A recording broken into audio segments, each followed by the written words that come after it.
Dr. Muhammad Nasir Zahari. Beliau ialah konsultan pembedahan plastik, rekonstruktif dan juga kosmetik, pengarah perubatan, Pusat Perubatan Beverly Wilshire. Selamat datang. Dan juga bersama kita pada hari ini ialah Encik Tajarul Yusmi Muhammad Yusof.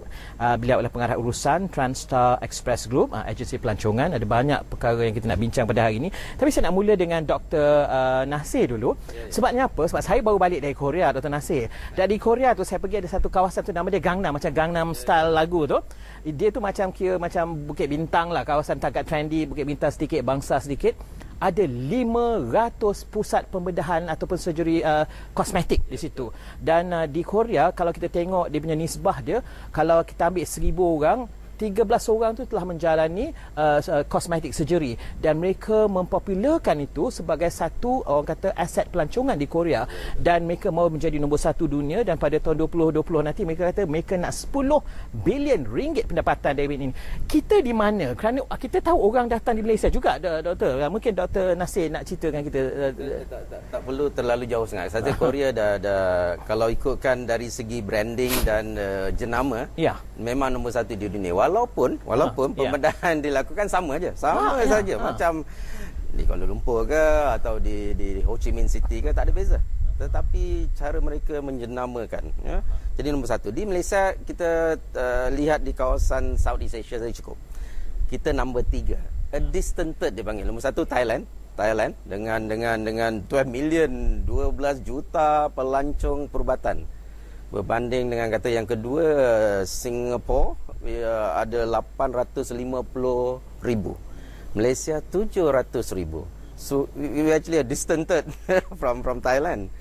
Jadi saya rasa ada benda yang kita masih perlu perbaiki atau perlu belajar daripada pengalaman Korea dan juga yang perlu ada dalam bajet 2015 ni yang dapat membantu, orang kata, pemain-pemain dalam sektor ni. Kalau macam dalam orang kata pengalaman Beverly Wilshire sendirilah kan. Jadi apa agaknya yang dapat membantu? Kerana macam di Korea secara tak langsung, saya tak tahu lah sama ada ini memang plan ataupun memang strategi mereka.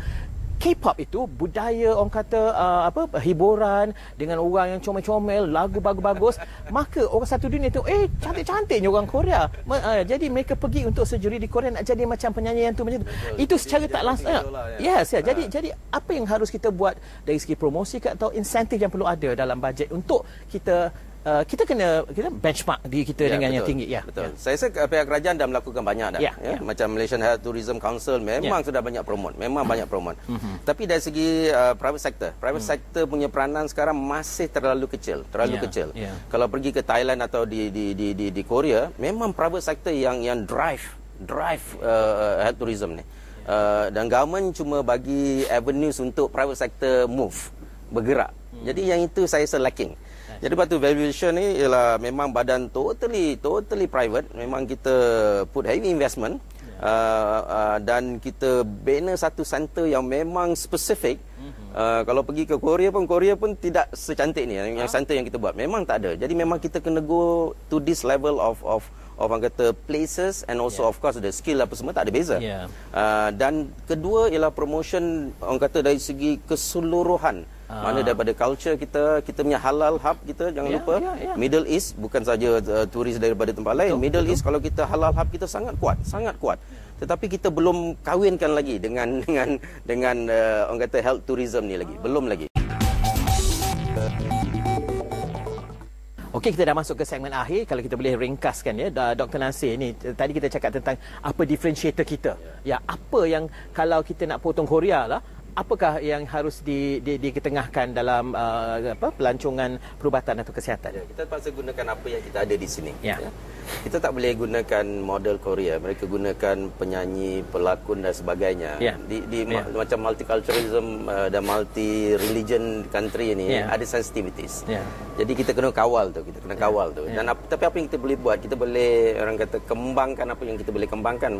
Sebagai contoh, pelancong daripada Middle East, dia suka, ni halal country, bagus ni kan, makanan senang dan segala-galanya tak ada risau dari segi nak semayang apa sebagainya. Kita gunakan tu. Dan kalau pelancong daripada Australia, New Zealand, dia lain sikit. Dia mahukan macam faktor kekampungan, apa yang unik buat Malaysia, bangunan sebegini, sawah padi dan sebagainya. Ini yang kita boleh target. dan pelancong daripada Jepun dan sebagainya lain pula.